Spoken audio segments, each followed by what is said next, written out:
Bienvenue dans les podcasts La Maison. Le message vous est apporté par Aude Tripé.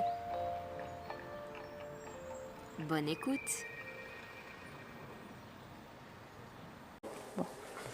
Bonsoir. Donc, comme David l'a dit au tout début, quand il a dit « Allez, on va commencer », il a dit « Aujourd'hui, on va commencer une petite série courte sur l'Église ». Après, il a expliqué pourquoi elle était courte et du coup, il n'a pas développé. Donc voilà, c'est moi qui ai le privilège de faire le premier message de cette série sur l'Église, dans le cadre de l'Église La Maison. Et c'est cool parce que du coup, je dis ce que je veux. Alors que les autres, il va falloir qu'ils réfléchissent à ce que j'ai dit et à dire autre chose. Donc du coup, c'est moi qui commence. Et comme c'est moi qui commence, je me suis dit que le plus simple, c'était de commencer par la naissance de l'Église, pour savoir ce que c'est l'Église et ce que ça nous enseigne. Donc le passage dans la Bible qui nous parle de la naissance de l'Église, c'est le livre des Actes, que vous pouvez lire parce qu'il est super trop cool. C'est genre un roman d'aventure, mais en histoire vraie. Quand même assez cool. Et je ne vais pas prendre tout, je vais un petit peu extraire les choses que je voudrais souligner en particulier. Et ça veut dire que je vais commencer au chapitre 2, parce que c'est vraiment à ce moment-là qu'on voit la naissance de l'Église. La naissance de l'Église, c'est le jour de la Pentecôte. Joyeux anniversaire. Parce que c'est écrit donc, Acte 2, chapitre 1, quand le jour de la Pentecôte arriva, ils étaient tous ensemble au même endroit. Donc dans le chapitre 1, on nous a expliqué, tous ensemble, c'est 12 apôtres, à peu près 120 personnes au total en comptant les disciples. On ne sait pas s'ils ont compté que les mecs, parce qu'à l'époque, des fois, ils faisaient ça. Mais en tout cas, ça fait quand même un bon nombre de personnes. Ils sont tous ensemble au même endroit. Tout à coup, il vint du ciel un bruit comme celui d'un vent violent qui remplit toute la maison où ils étaient assis. Des langues qui semblaient de feu leur apparurent, séparées les unes des autres, et elles se posèrent sur chacun. Ils furent tous remplis du Saint-Esprit et se mirent à parler en d'autres langues, comme l'Esprit leur donnait de s'exprimer.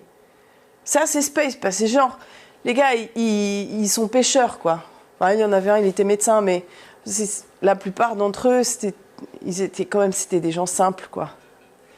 Et tout à coup, ils se mettent à sortir du charabia. Ils savent pas ce qu'ils sont en train de dire, mais ça les dépasse. C'est plus grand qu'eux, ça sort, blablabla. Et le truc qui est complètement dingue, c'est que les gens qui sont de l'autre côté de la route, ils comprennent ce que ça veut dire. Pour eux, ça a du sens. C'est pas du charabia. Puisque c'est écrit juste après, « Or, il y avait en séjour à Jérusalem des Juifs venus de toutes les nations qui sont sous le ciel. À ce bruit, oui, parce qu'il y a le bruit du vent violent, donc forcément il se passe quelque chose, ils accoururent en foule et ils furent stupéfaits parce que chacun les entendait parler dans sa propre langue. » Alors, il y a une question qui, à mon avis, reste mystérieuse, même s'il y a certainement des théologiens qui sont sûrs qu'ils savent. Mais pour moi, je ne sais pas. Est-ce que, au milieu du charabia, chacun entendait un truc différent et se disait « Ah, lui, il parle ma langue. Ah, elle dit quelque chose que je comprends. » Ou est-ce qu'ils avaient tous la traduction directe dans les oreilles ? Je ne sais pas. Mais en tout cas, il se passe un truc. Parce que s'il y a vraiment tant de bruit que ça, en tout cas, moi, quand il y a trop de bruit, je ne comprends rien de toute façon. Mais ils furent stupéfaits parce que chacun les entendait parler dans sa propre langue. Ils étaient tous remplis d'étonnement et d'admiration et se disaient « Ces gens qui parlent ne sont-ils pas tous galiléens ? Comment se fait-il donc que nous les entendions chacun dans notre propre langue ? Parthes, Mèdes, Élamites, habitants de la Mésopotamie, de la Judée, de la Cappadoce, du Pont, de l'Asie, de la Phrygie, de la Pamphylie, de l'Égypte, du territoire de la Libye voisine, de Cyrène et résidents venus de Rome. » Donc ça fait du monde quand même, hein. Juifs de naissance ou par conversion, Crétois et Arabes, nous les entendons parler dans notre langue des merveilles de Dieu. Il se passe un truc qui dépasse tout le monde. Tous remplis d'étonnement et ne sachant que penser, ils se disaient les uns aux autres, qu'est-ce que cela veut dire ? Alors Pierre, je fais un petit résumé quand même, hein. Pierre, debout avec les 11 apôtres, s'exprima d'une voix forte en ces termes, « Hommes de Judée, et vous tous qui séjournez à Jérusalem, comprenez ce qui se passe et prêtez l'oreille à mes paroles. » Ensuite, le gars, il prêche pendant un chapitre. C'est vachement bien ce qu'il dit. Super, merci. C'est vachement bien ce qu'il dit parce que au verset 41, donc là il a fait quand même 30 versets de prédication à peu près. Au verset 41, il vient de terminer par beaucoup d'autres paroles, donc il a dû prêcher longtemps parce que le verset 40 c'est « Et par beaucoup d'autres paroles, il rendait témoignage et les encourageait en disant « Sauvez-vous de cette génération pervertie !» Donc en gros, tournez-vous vers Jésus les mecs, sinon vous êtes mal. Le chemin Le chemin de la perdition mène à la perdition. Le chemin du salut mène au salut. Voilà, vous avez tout compris. Donc choisissez le chemin du salut, c'est une meilleure idée. Donc, verset 41, ceux qui acceptèrent sa parole furent donc baptisés, et ce jour-là, le nombre des disciples augmenta d'environ 3000 personnes. Ça le fait, quoi. Ils étaient 120 au début de l'histoire, là, ça y est, boum, ils sont...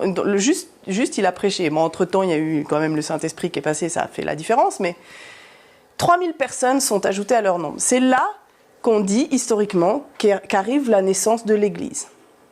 Ok ? Avant, c'était des disciples de Jésus, c'était juste des gars un peu bizarres qui suivaient un type encore plus bizarre, mais qui était sympa, qui avait un enseignement spirituel. Bon, ok, voilà, c'est leur petite secte. Tout à coup, boum, 3000, maintenant, ils deviennent une église. Aussi parce que c'est à partir de ce moment-là qu'ils vont être obligés de s'organiser. Un petit peu plus tard, on va voir comment ça se construit. Parce que forcément, quand on est 3000 personnes, il faut commencer un petit peu à apprendre à vivre ensemble. D'accord ? Ça va être mon point bientôt, vous allez voir. Alors, une fois qu'ils sont 3000, qu'est-ce qui se passe ? Donc, on est toujours dans Acte 2 et on va lire les versets 42 à 47, c'est-à-dire la fin du chapitre. Ils persévéraient dans l'enseignement des apôtres, dans la communion fraternelle, dans la fraction du pain et dans les prières. La crainte s'emparait de chacun et il se faisait beaucoup de prodiges et de signes miraculeux par l'intermédiaire des apôtres. Tous ceux qui croyaient étaient ensemble et ils avaient tout en commun. Ils vendaient leurs propriétés et leurs biens, ils en partageaient le produit entre tous en fonction des besoins. On ne va pas vous demander de faire ça, respirez. Chaque jour, avec persévérance, ils se retrouvaient d'un commun accord au temple, ils rompaient le pain dans les maisons et ils prenaient leur nourriture avec joie et simplicité de cœur. Ils louaient Dieu et avaient la faveur de tout le peuple. Le Seigneur ajoutait chaque jour à l'Église ceux qui étaient sauvés. Ça va ? Respirez, on ne va pas vous demander de tout vendre, de tout mettre dans le pot qui est là-bas. C'est pas ça le... En fait, personne ne leur demandait. En tout cas, c'est pas ce qui est écrit. Parce que Pierre, dans toute sa prédication que je vous ai sautée, parce que ce n'était pas mon point d'aujourd'hui, il n'a pas à un seul moment dit « Bon, les gars, si vous voulez être sauvés, mettez votre argent dans nos poches. » À aucun moment, personne n'a parlé de ça.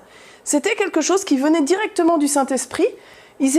Pour eux, c'était naturel, en fait. Quelque chose changeait tellement dans leur vie, ils allaient faire partie de cette famille-là, de cette tribu-là. Et donc, tout ce qu'ils avaient, ça venait dans le pot de la tribu. Il y avait une partie de ça qui était culturelle aussi. Donc voilà, c'était comme ça que ça s'est fait au début de l'Église. Ça fait longtemps que l'Église s'est organisée différemment. Et ça va. Mais si le Seigneur vous dit de le faire, c'est pas à moi de vous dire de pas le faire, mais je vais surtout jamais vous demander un truc pareil. En tout cas. Il y a 3 grands axes, en fait, que j'ai envie de retirer de ça. Il y a plein d'autres trucs qu'on pourrait dire. On pourrait parler 3 semaines, mais j'ai pas 3 semaines. Le premier axe, c'est l'axe de la relation qu'on a ensemble avec Dieu. C'est-à-dire, c'est une équipe, ils sont tous ensemble depuis le début. Tous ensemble, ils sont là, et c'est à ce moment-là que le Saint-Esprit vient. Ils sont ensemble dans cette pièce, ils sont tous tournés vers Dieu. En même temps, ils viennent d'être un peu fracasses, quoi. Parce que pendant 3 ans, ils ont suivi un gars bizarre qui enseignait des trucs super cool, qui leur disait... eux, ils se disaient tous, ouais, c'est le Messie, il y a un truc, c'est fini d'avoir attendu le Messie toutes ces millions d'années, tout ça. Et le mec, il meurt sur une croix. Et dans leur conception, dans leur compréhension de ce que ça voulait dire être le Messie, c'était juste pas possible. Ensuite, ils apprennent qu'il est ressuscité. Tout à coup, ils comprennent plein de trucs qu'il avait déjà enseignés, mais qu'ils n'avaient rien compris. Le gars, il passe 40 jours avec eux. Pendant ces 40 jours, il leur enseigne encore, il fait encore des prodiges. C'est un truc de fou. Et après, il disparaît en leur disant, il y a le consolateur qui va venir, vous inquiétez pas, vous ne serez pas tout seul. Ils comprennent rien de nouveau. C'est quoi ce consolateur? C'est quoi cette affaire? Donc là, au début de la Pentecôte, au début du texte, c'est le consolateur qui vient. Le Saint-Esprit, c'est un autre nom qu'il a, le consolateur, paraclète, en grec. Et c'est à ce moment-là, du coup, que l'Église naît. Mais en fait, ils sont en rade au moment où il arrive. Ils pataugent, quoi. Ils comprennent pas. Et leur réflexe, c'est d'être ensemble à chercher Dieu. Dans ce moment où ils sont un peu... on ne sait pas ce qui se passe, ils sont ensemble à prier. Et c'est pour moi un point essentiel de l'Église. On ne va pas dire qu'on est maintenant en ce moment, dans notre génération, dans une période où tout le monde sait exactement où on va, parce que sinon on est des gros menteurs. Mais on est plutôt dans une période où tout le monde est un peu en plein... Je ne vais pas dire galère, c'est un peu fort, mais bon, il y a des flottements quand même. On est d'accord ? Oui, merci. Ouf, je ne suis pas toute seule à le penser. Le réflexe des disciples, c'est de s'unir et de chercher Dieu. C'est un point qui est important pour nous dans la maison, parce qu'on sait, par l'expérience de nos vies, et par l'expérience des autres qu'on a vus autour de nous, on sait que plus on est paumé, plus on va trouver la paix dans la présence de Dieu. Et ça ne veut pas dire qu'on va trouver toutes les réponses. Parce que Dieu, il ne va pas nous sortir un roll-up et nous faire alors point 1, point 2, point 3, prenez les stylos, soulignez en rouge. Ça ne fonctionne pas comme ça.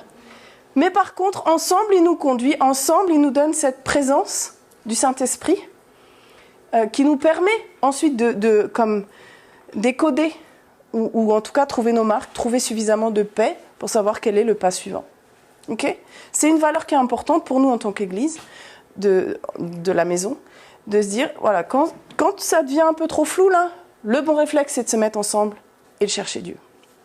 Ça, c'était mon premier point. La deuxième chose qui se passe, c'est qu'ils sont tournés aussi les uns vers les autres.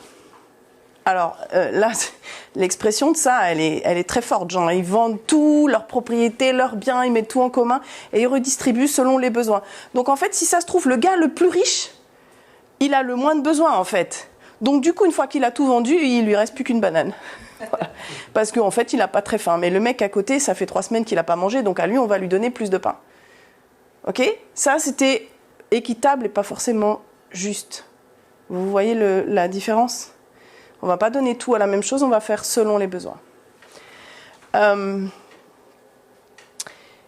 Les uns les autres. Je vais un peu plus développer les uns les autres. Je vais reprendre mes notes.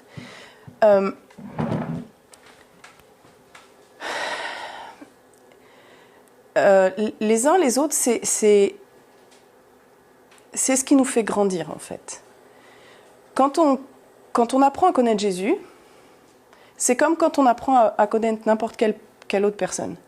La première fois que vous m'avez vu, surtout Florentin, je l'ai un peu surpris tout à l'heure. Il se dit, c'est qui cette folle ? D'abord, elle connaît mon prénom, je ne l'ai jamais vue de ma vie, elle me saute dessus. Avec Dieu, ouais. Avec Dieu, c'est un peu pareil dans le fond, parce qu'il nous connaît déjà, hein, juste pour dire. Et du coup, la première fois qu'on le rencontre, on peut avoir un moment de flottement. De se dire, en fait, il se passe quoi là ? Pourquoi il me parle par mon prénom ? Ouais, c'est pas forcément exactement comme ça que ça se passe, mais il peut y avoir un moment de flottement. Mais, à force d'avoir passé du temps avec moi, à force de m'avoir vu, vous allez comprendre mon humour, vous allez reconnaître ma voix. La première fois que je vous téléphone, il faut que je vous dise « Ouais, salut, c'est Aude, tu sais, la femme de David, je vous situe. » Au bout d'un moment, je vais vous appeler. Bon, d'abord, vous avez mon numéro enregistré, mais en plus, vous reconnaissez ma voix. Donc, même si je vous appelle avec le téléphone de quelqu'un d'autre, je vais dire « Allô, ah, salut Aude, ok ?» Peut-être pas aujourd'hui, vous en êtes là, mais vous savez que quand on apprend à connaître quelqu'un, au bout d'un moment, on reconnaît sa voix tout de suite. Oui ? Soyez là, vous êtes français, vous avez le droit de répondre. Vous n'êtes pas un des Suisses silencieux, neutres et polis. Pas tous. Non mais... avec Dieu, c'est la même chose. Mais comment on apprend à reconnaître sa voix ? Comment on apprend à reconnaître son caractère ? C'est les uns les autres, en fait. Pour moi, je ne vois pas ailleurs que dans l'Église. Parce que c'est le canal que lui, il a choisi pour faire ça. Et c'est le moment où je vais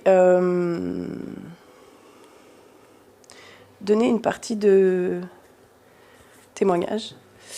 J'étais jeune, j'avais peut-être 24 ans, quelque chose comme ça. Et je venais de terminer une école d'évangélisation par le théâtre. Ça veut dire que c'est une année qui était mise à part. On était 6 étudiants. Où on a appris des techniques de théâtre. C'est une école de théâtre. Mais l'objectif, c'était de partager l'évangile par le théâtre. Et à la fin de ça, fallait trouver quoi faire d'autre après. Et j'avais vraiment pas envie, mais je savais qu'il fallait que je rentre en France. Ça se passait en Angleterre. Et je me disais, je vais faire quoi en France? En plus, les Français, quoi. Hein, tu vois, quoi. Et puis, quelqu'un que je connaissais en Angleterre connaissait quelqu'un qui... finalement, j'ai été mise en contact avec une équipe à Angers qui organisait des comédies musicales qui avaient pour objectif de partager l'évangile. Et du coup, j'ai été mise en contact avec ces gens-là qui m'ont dit « Ah, viens voir ce qu'on fait parce que ça pourrait être intéressant d'avoir quelqu'un qui nous aide justement pour la partie... » Parce qu'on a des bons musiciens, mais pour la partie mise en scène, tout ça, des fois, c'est un peu faible. Donc, ça pourrait être bien d'avoir ton apport, tout ça. Bon. Donc, je décide que je m'installe à Angers. Et je suis accueillie là-bas par une organisation chrétienne qui avait sa propre tribu. Ils ont leur propre code, leur propre compréhension des choses. Et ça ne cadrait pas du tout avec les miennes. Et pourtant, j'étais jeune et j'étais encore souple et flexible et prête à apprendre. Mais en fait, on ne s'est pas du tout compris.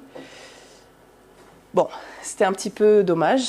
Parce que certainement qu'on aurait pu faire du bon travail. Mais on n'a pas réussi à s'emboîter, quoi. En tout cas, je n'ai pas réussi à trouver ma place au milieu d'eux. Et au même moment, donc en arrivant à Angers, j'ai rencontré un pasteur qui s'appelle le pasteur Bernard de Lépine, qui n'est pas parfait, mais pour moi est un homme absolument fantastique. Et il m'a dit, on a discuté, on s'est rencontrés dans la rue, voilà, il m'a dit viens à l'église, tu verras. Bon. Puis après il m'a dit mais tu rencontreras d'autres églises dans la ville, tu vas trouver ta place, tu viens d'arriver, il faut que tu rencontres plusieurs chrétiens jusqu'à ce que tu trouves ta tribu. C'était une parole de sagesse. Mais j'ai jamais obéi. Parce que je suis allée le premier dimanche dans son église et en fait, la personne qui m'avait dit « Viens, je t'héberge jusqu'à ce que tu trouves un logement », entre-temps, elle avait décidé que j'étais restée chez elle assez longtemps. Donc le vendredi, elle m'avait dit « Lundi, il faut que tu déménages ». Donc moi, je suis arrivée à l'église le dimanche matin, puis j'ai dit au pasteur « En fait, je ne sais pas où je vais dormir à partir de demain soir. Si tu pouvais faire une annonce pour que quelqu'un me trouve un petit coin dans sa maison jusqu'à ce que je trouve une solution, ce serait bien. » Et... le gars, il m'avait rencontré dans la rue la semaine précédente, quoi. Il ne me connaissait pas plus que ça. Mais il a fait une annonce à la fin du culte. Il a dit, voilà, il y a une jeune fille qui vient d'arriver, elle s'installe à Angers, elle n'a pas encore trouvé de logement. Si quelqu'un peut l'héberger, le temps qu'elle trouve comment s'installer ici. Il n'a pas fini son annonce que la jeune fille qui est assise à côté de moi, qui a mon âge, se tourne vers moi, elle dit, tu viens dormir à la maison. Franchement, pourquoi tu fais une annonce ? Et puis du coup, elle lève la main, elle dit « Non, mais dérange pas toute l'église, elle va venir chez moi !» Genre, c'est bon, quoi. Et c'était l'évidence, en fait, de son ton. Pour elle, c'était une question débile. Bien sûr que j'allais dormir chez elle. Mais elle m'avait rencontré à 9h le matin, et là, il était midi, quoi. Non, mais c'était un peu surréaliste, quoi. Et tout s'est passé comme ça dans cette église. Mais c'était un truc de fou. J'ai eu, quelques mois plus tard, j'ai eu un accident stupide de quelqu'un qui a fermé le coffre d'une voiture avec beaucoup de détermination sur ma tête. Voilà. Donc, j'ai fini à l'hôpital, j'étais un peu shootée. Ils m'ont donné un traitement, ils m'ont dit « Vous allez tout bien aller, rentrez chez vous ». Et en fait, j'ai développé une allergie aux médicaments qu'ils m'ont donnés. Alors, c'est un peu ballot parce que le temps que tu percutes que c'est ça le problème, tu vas vraiment mal. Donc le dimanche après l'accident, j'étais en train de prendre mon traitement bien consciencieusement. Plus ça allait mal, plus je le prenais bien comme il faut. Moins ça allait bien, c'était super. J'arrive au culte comme ça. Et pendant la louange, je tenais pas debout en fait. J'étais vraiment pas bien, donc je me rassieds. Donc, la louange commence, je me lève. Seigneur, tu es bon. Je vais m'asseoir, Seigneur. Je m'assieds et aussitôt que je suis assise, la dame qui est derrière moi, elle me dit... Tu te lèves, je t'emmène à l'hôpital, il y en a marre. Ok. Bon, d'accord. Et en fait, elle était infirmière et elle a vu ma réaction. Elle s'est dit non, il y a quelque chose qui ne va pas, il faut faire un scanner, il faut trouver ce qui ne va pas. En plus, elle est toute seule à Angers, on ne peut pas la laisser comme ça. Pareil, elle me connaissait depuis 2 mois que j'allais au culte, mais on ne s'était même pas vu en dehors, rien quoi. Elle me met dans sa voiture, elle m'emmène à l'hôpital, elle pète un plomb à l'hôpital. Vous l'avez accueillie n'importe comment l'autre jour, maintenant ça suffit, elle repart pas d'ici tant qu'elle n'a pas eu un scanner. Bon, j'étais là, oui madame, oui madame. J'étais complètement shootée, j'étais pas bien du tout. Mais j'étais très impressionnée par sa virulence. Et ils m'ont pris, ils m'ont dit ok, on va faire un scanner, on va faire tout ce qu'il faut. Bon. Et donc c'est là qu'ils ont compris qu'en fait le problème c'était le médicament et que si j'arrêtais le médicament, il me faudrait, qu'est-ce qu'ils m'ont dit, genre 4-5 jours le temps que mon organisme en soit vraiment libéré et qu'après tout irait bien. Donc je rappelle le pasteur et je lui dis je peux rentrer à la maison sauf que c'est elle qui m'a emmenée donc je peux pas rentrer, puis de toute façon je pourrais pas conduire quoi. Est-ce que tu peux venir me chercher? Il me dit j'arrive, pas de problème, il me ramène chez moi et en me ramenant chez moi il me dit écoute, je t'ai pris une assiette, ma femme avait cuisiné, je t'ai pris une assiette, comme ça t'as ton repas pour ce soir. Et j'ai rien dit, mais j'ai pensé, ça tombe bien, parce que ça faisait quand même un moment que j'avais de la peine à rester debout assez longtemps pour me préparer à manger. Mais je l'ai pas dit. Et puis, j'ai dit merci beaucoup, c'est très gentil, voilà, je rentre chez moi, je vais me coucher. Et puis, le lendemain vers midi, ça sonne à ma porte. Je vais voir et c'est une autre dame de l'église qui me dit « Ouais, je passais devant chez toi, je t'ai pris un sandwich à la supérette à côté. Si tu veux, j'ai 5 minutes, on papote un peu, comme ça t'es pas toute seule. Je voulais juste voir si ça allait mieux. » Bon, je mange avec elle. Et le soir, il y a quelqu'un qui arrive. « Ouais, je t'ai préparé une assiette, ma femme, elle a fait un ragoût, elle en fait toujours beaucoup trop. » Et comme ça, pendant 3 jours, sérieusement, pendant 3 jours, à tous les repas, il y a quelqu'un de différent qui a sonné à ma porte. Et à la fin du 3e jour, j'ai appelé mon pasteur. J'ai dit « Bernard, t'as fait un rota ou quoi là ? T'as dit aux gens, il faut qu'on s'organise pour qu'elle ait toujours à manger. » Non, mais c'était tellement incroyable. Il a rigolé, il a dit « Mais de quoi tu parles ?» Je lui ai dit « Mais écoute, déjà, je leur ai jamais dit bonjour à l'église. » Parce que c'était quand même une église à l'époque, on était peut-être une centaine, c'était une grande église. Il y a des gens, je leur ai jamais parlé, ils sonnent chez moi pour m'apporter à manger, c'est quand même un peu n'importe quoi. Il dit « Ouais, il y a 1 ou 2 personnes qui m'ont demandé où t'habites. » Je dis « Mais t'as rien organisé ?» Il me dit « Non. » Et là, j'ai compris qu'en fait, ce qui se passait, ça dépassait tout le monde en fait. Même eux, ils savaient pas qu'ils arrivaient au bon moment parce que ce soir-là, j'avais rien à manger. Ils en avaient aucune idée. Juste, chacun est venu... quand ça le dérangeait le moins.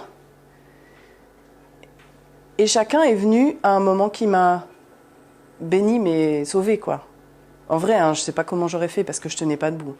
Le 4e jour, je me suis réveillée, j'ai dit « Seigneur, ce midi je me fais des pâtes parce que je pense que ça va, mais ce soir je suis pas trop sûre. Hein. » En vrai, j'ai dit ça. Hein. Le midi, je me suis dit « Ouais, c'est bon, ça va, je me fais des pâtes. » J'ai fait des pâtes. Le soir, j'étais un peu vers 5 heures comme ça. Je dis non, mais Seigneur, je pense que ça va aller. En vrai, j'étais...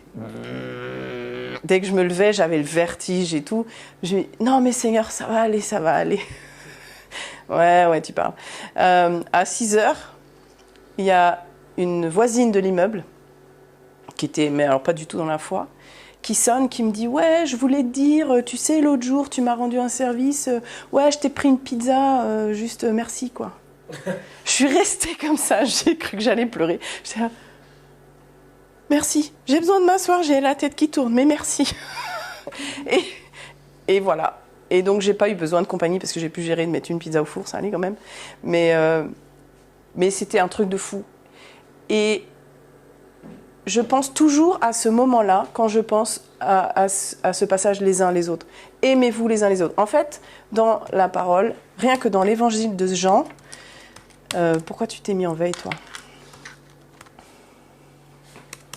Donnez-moi une seconde, s'il vous plaît. Rien que dans l'évangile de Jean, le commandement de Jésus, aimez-vous les uns les autres, il est cité tel quel 3 fois, rien que dans l'évangile de Jean. Il est ensuite redit dans 1 Jean 4, 7, « Bien-aimés, aimons-nous les uns les autres, car l'amour est de Dieu, et quiconque aime est né de Dieu et connaît Dieu. » Après, il y a plein d'autres trucs. « Accueillez-vous donc les uns les autres comme Christ vous a accueillis, priez les uns pour les autres, consolez-vous les uns les autres, exercez l'hospitalité les uns envers les autres, pardonnez-vous les uns les autres, supportez-vous les uns les autres, confessez vos péchés les uns aux autres, pleurez les uns avec les autres, riez les uns avec les autres. » Il y a tout un tas d'enseignements dans la Bible qui sont donnés soit directement par Jésus, soit dans les enseignements qui suivent, sur l'importance de la bienveillance, l'importance de la communauté, l'importance de prendre soin les uns des autres. Et pour moi, ce moment-là, dans l'église baptiste, où j'ai été si bien entourée, en fait, pour moi, c'est un de ces exemples complètement surnaturels et parfaits. Et c'est mon rêve de voir ça arriver ici. En vrai, c'est tellement notre vision pour cette église. Et on voit déjà des choses se passer comme ça. On sait déjà que lundi dernier, quand on dit « Ouais, on fait un pique-nique là », on voit des messages « Ouais, qui c'est que je peux prendre dans ma voiture? Est-ce que c'est bon? Est-ce que tout le monde a trouvé un moyen de transport ?» Vous êtes déjà en train de prendre les soins les uns des autres. Et ça nous dépasse. Et ça doit nous dépasser. Ça ne peut pas être papa et maman qui s'occupent de tout. Parce qu'en fait, dans l'église, tout le monde est à la fois papa et maman, et frères et sœurs, et enfants et fils et filles. On a tous un rôle à jouer vis-à-vis de quelqu'un d'autre. Et en même temps, on est tous de toute façon frères, puisque le Père, c'est Dieu. Alors bien sûr que ceux d'entre nous qui ont plus de maturité dans la foi, on sera plus souvent dans un rôle de papa ou de maman, parce qu'on va pouvoir plus vous enseigner les choses de la foi. Mais ça ne veut pas dire qu'on n'est pas vos frères et sœurs. Et ça ne veut pas dire que dans d'autres contextes, on n'a pas le rôle d'un parent. Vous comprenez ce que je suis en train de dire? J'ai l'impression de parler chinois, mais ça va? Ça va, bon, parfait. Et pour nous, c'est tellement important les uns les autres, de s'aimer les uns les autres. Et c'est pour ça que ça fait partie de notre logo, là, aimer, réconcilier et accepter. Aimer, accepter, réconcilier. Parce qu'on veut être une maison de bienveillance. Parce qu'on veut être une maison où vous n'allez pas trouver le jugement, où vous n'allez pas trouver le « Ah bah oui, mais parce qu'il ne faut pas faire comme ci, il ne faut pas faire comme ça ». Parce que notre relation avec Dieu, ce n'est pas un code de morale. Ce n'est pas un code de conduite. Ce n'est pas un « Bon, alors si tu fais ça, tu iras au paradis. Si tu fais ça, tant pis pour toi, tu vas brûler en enfer. » C'est comme ça, c'est dommage. Non. Dans mon expérience, Dieu, il va guérir une chose. Et tout à coup, tu as un mauvais comportement qui est peut-être directement lié, ou toi, tu ne vois pas le lien, mais ce comportement-là, il va se réaligner. Et c'est pas à moi de dire, tu réalignes ça d'abord et après Dieu, il va te guérir. C'est pas comme ça que ça marche. Mon job à moi, c'est de vous prendre là où vous en êtes, d'écouter ce que vous dites, et de dire, ah, mais ça dont tu es en train de parler, Dieu, il en dit ça. Et après, c'est à Dieu de faire son travail. Après, c'est à Dieu de venir toucher nos cœurs, de venir rassembler les pièces qui sont cassées, de venir mettre de l'or là où il faut recoller les morceaux, parce que c'est comme ça qu'il fait. Mais si moi je commence à vouloir recoller vos morceaux, non seulement je vais faire du travail moche, mais en plus je vais faire du travail qui n'est pas durable, et au final vous êtes encore plus cassable. C'est pas une bonne idée. Et donc, à aucun moment on va attendre de vous ici que vous soyez parfaits. C'est pas notre vision de l'Église. Notre vision de l'Église, c'est que tous, on soit d'accord d'être perfectibles. Que tous, on soit d'accord d'entendre à un moment « Ah, tiens, il faut que je regarde ce qui se passe là. Parce que peut-être que ce comportement-là, il y a un truc qui coince. Ou cette réaction-là de ma part, peut-être qu'il y a un truc qui coince. » Et de tous être d'accord d'entendre ce qu'on a à dire les uns les autres. Après, ça ne veut pas dire justement que n'importe qui a le droit de dire n'importe quoi, puisqu'on est dans la bienveillance. Ça ne veut pas dire que je vais aller voir Céline et je vais dire « Oui, alors écoute, les collants jaunes, c'est vraiment pas possible. Franchement, c'est pas du tout dans la mode. » Non, ça, c'est pas un comportement qui est acceptable. Par contre, si vraiment il y a un problème avec les collants jaunes, il n'y en a pas, mais je suis partie là-dessus, et que moi, je viens avec des collants jaunes, non, on va faire dans l'inverse. Du coup, par contre, porter une robe à fleurs, on est d'accord que c'est vraiment un scandale. Et du coup... c'est vraiment, ça va pas du tout, quoi. Oh là là, c'est choquant pour tout le monde, quoi. Il faut me sortir tout de suite. Et peut-être que Melchior, un jour, il va me dire Tu pourrais réfléchir à la question des robes à fleurs une fois. Juste non, je dis ça, je te le pose là. Voilà, tout va bien. Je t'aime, tout va bien. Ok? Bon, j'ai donné un exemple débile parce que c'est plus rigolo, mais en vrai, on ose se dire les choses. Ça, c'est notre vision de l'Église. On ose se dire les choses tant qu'on reste dans la bienveillance, parce qu'on doit tous grandir ensemble, parce que c'est les uns les autres. Je crois que j'ai pris beaucoup plus de temps que ce que j'avais prévu, mais j'ai presque fini. Dans notre vision de l'Église, l'Église, c'est le lieu de la croissance et de la guérison. C'est le lieu de la famille. C'est pour ça que ça s'appelle la maison. Quand on est ici, nous, notre rêve, c'est que vous soyez le plus à la maison qu'à la maison. Parce que des fois, à la maison, c'est pas très... Enfin, en tout cas, moi, dans ma maison de mes parents, je peux pas vraiment me détendre. Parce que c'est compliqué. Parce que si je suis pas attentive à ce qui se passe, ça va finir par péter. Donc, je suis un petit peu en mode survigilance. Attention, est-ce que tout va bien se passer? Voilà. Notre rêve, c'est que ici, vous soyez tellement à la maison que jamais vous avez besoin de réfléchir à ce qui se passe. On n'a pas besoin d'être... On est dans un refuge. On n'a pas besoin d'être en survigilance. On n'a pas besoin de s'inquiéter de ce qu'on va dire, de ce que l'autre va dire, de ce qu'il va penser, de ce que moi je vais penser, de est-ce que c'est sécure ou pas. C'est le lieu de la sécurité. C'est le lieu de la guérison. C'est le lieu où tu peux être toi. Ça, c'est notre rêve. Et puis, Dieu, il nous aime tellement qu'on peut être qui on veut. Il nous aime tellement qu'il ne nous laisse pas comme on est. Parce qu'il nous fait grandir aussi. Parce que c'est ça qui se passe dans une famille. On grandit.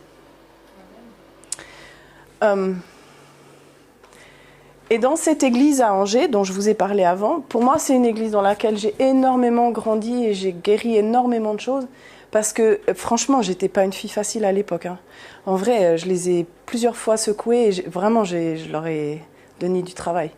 Parce que j'étais pas... Je faisais pas comme il fallait. Mais il y a rarement eu des gens pour me confronter durement. Il y en a eu des fois qui ont été maladroits, mais dans l'ensemble, il y avait plutôt Bernard ou un autre, ou Jean-Claude, qui étaient des papas, puis qui venaient me voir, puis qui me disaient tiens, on pourrait prendre un café, il y a un truc dont il faudrait qu'on parle. Mais jamais je me suis sentie agressée, jamais je me suis sentie remise en question. J'étais des leurs. Et ça, c'était clair par toutes les petites choses qu'on ne peut pas dire, sur lesquelles on ne peut pas mettre des mots. Mais par la façon dont ils ouvraient leurs bras quand j'arrivais, par le sourire qu'ils avaient sur leur tronche quand j'arrivais, c'était clair, j'étais des leurs. Et c'est toujours le cas d'ailleurs. On passe nos vacances, on va dormir chez le pasteur de l'Épine, ça nous est déjà arrivé plusieurs fois. Je ne pense pas qu'il va accueillir n'importe qui chez lui, mais nous, on a plusieurs fois pu dormir en famille chez eux parce que c'est mon papa. Et c'est hyper précieux. Mais c'est notre rêve pour ici aussi. Que vous vous sentiez tellement chez vous que dans 10 ans, vous pouvez nous appeler et dire hey, « je repasse sur Toulouse, je peux dormir chez toi » et on a un lit, on se débrouille, on fait du camping s'il faut, mais on a de la place pour vous. Parce que c'est la maison, c'est le cœur, c'est la famille. Oh, c'est de la famille!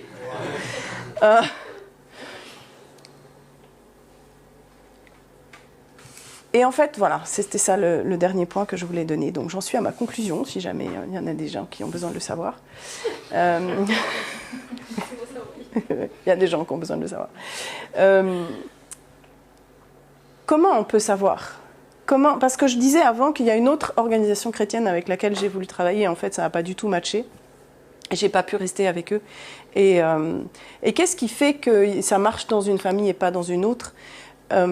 Il y a plein de petits trucs qui font, il y a qui on est, il y a le genre de vision qu'on a, le genre de sensibilité qu'on a, il y a plein de choses qui font qu'on est bien dans une famille ou pas. Et vous ne serez jamais jugé si vous partez d'ici pour aller dans une autre église, parce que tant que vous avez votre famille, vous faites quand même partie de notre famille. On a le droit d'être cousins, on n'est pas obligé d'être tout le temps dans la même maison, tout va bien. Et on n'a aussi non plus aucun problème avec d'autres églises.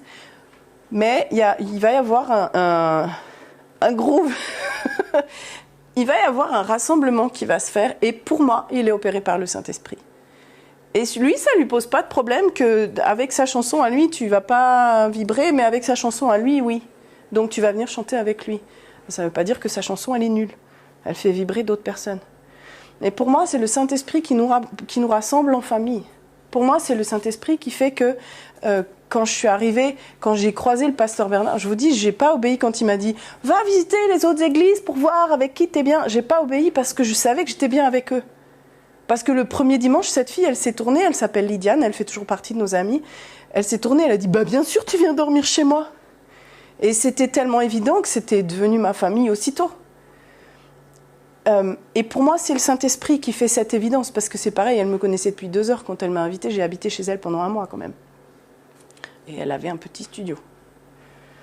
Il fallait que ça marche. Et ça s'est super bien passé. Ce sentiment d'appartenance, cette loyauté spontanée, cet amour qui vient nous unir, pour moi, c'est le Saint-Esprit qui l'opère. C'est le même Saint-Esprit qui est venu se déposer et qui, en un jour, a rajouté 3000 personnes à leur nombre. Bon, si aujourd'hui, le Saint-Esprit nous rajoute 3000 personnes, là, on est mal, parce que ça ne tient pas ici. Mais s'il le fait, il va trouver comment nous organiser la logistique, parce qu'il sait faire avec ses bonnes idées. Mais en tout cas, pour moi, c'est sa présence qui fait qu'on s'unit, qu'on devient une famille et qu'on devient assez important les uns pour les autres pour pouvoir dire, tu sais, aujourd'hui j'ai besoin d'aide, parce que ça prend un petit peu de courage de dire aujourd'hui ça va pas. Et puis, pour pouvoir aussi sortir de sa routine et sonner chez quelqu'un et dire hey, « t'as eu un accident, tu tiens pas trop debout, tiens viens, je t'amène, ma femme elle a fait une assiette de ragoût en trop ». A priori elle n'a pas fait une assiette de ragoût en trop, mais c'est pas grave, on s'est débrouillé, on avait 5, on a fait une 6e, puis on vient partager. Pour moi c'est le Saint-Esprit qui fait ça. Et pour moi c'est notre invitation.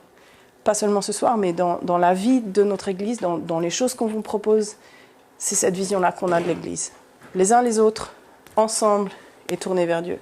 Et tourner aussi vers le monde, parce que si on veut en rajouter 3000, il faut bien qu'on aille chercher les autres. Hein.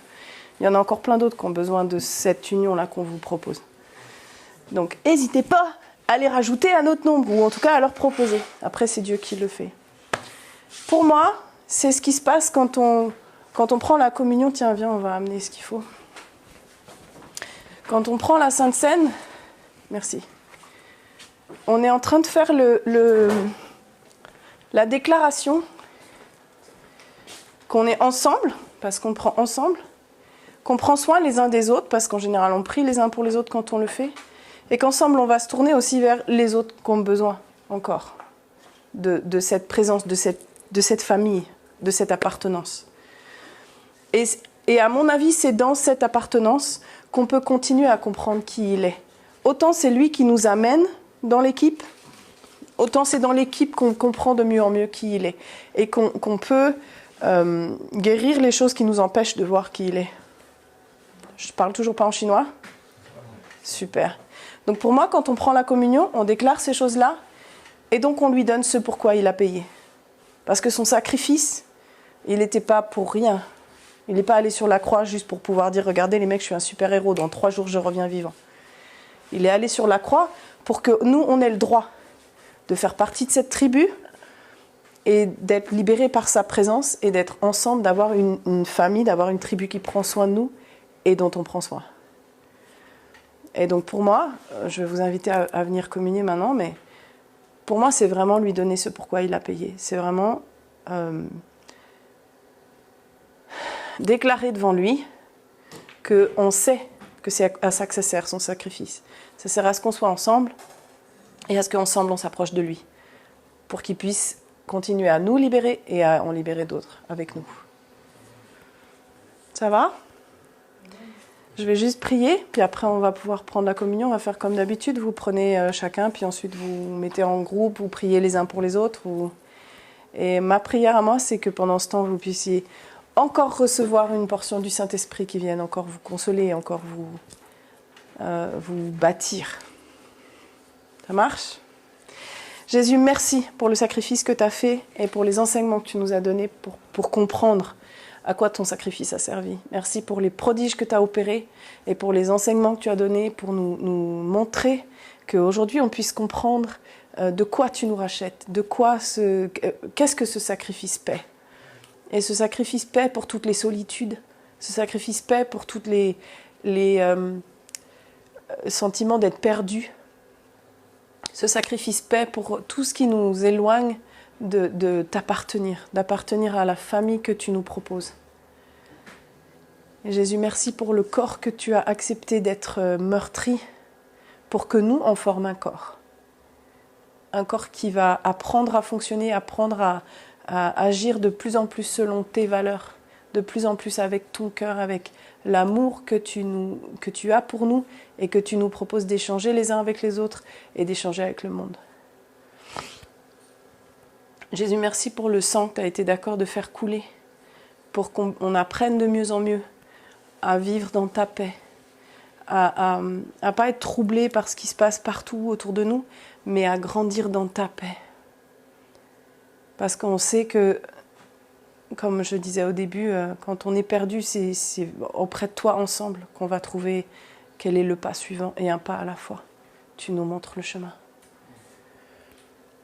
Saint-Esprit, je te demande de continuer à te révéler à nous, de continuer à être le consolateur dans nos vies. Là où on ne sait pas trop ce qu'on doit faire, là où il y a peut-être quelque chose qui nous fait mal, qu'on sache que dans ta présence, on va trouver la paix, même si on n'a pas les réponses à nos questions. Mais ta paix dépasse toute compréhension. Donc, Saint-Esprit, continue à te déverser, qu'on puisse continuer de recevoir ta présence, recevoir tes enseignements, recevoir ta paix au milieu de tout ce qu'on vit. Et que ce temps de communion, ce soit un de ces temps qui nous permettent d'accéder à ta présence. Ensemble, et les uns avec les autres. Amen.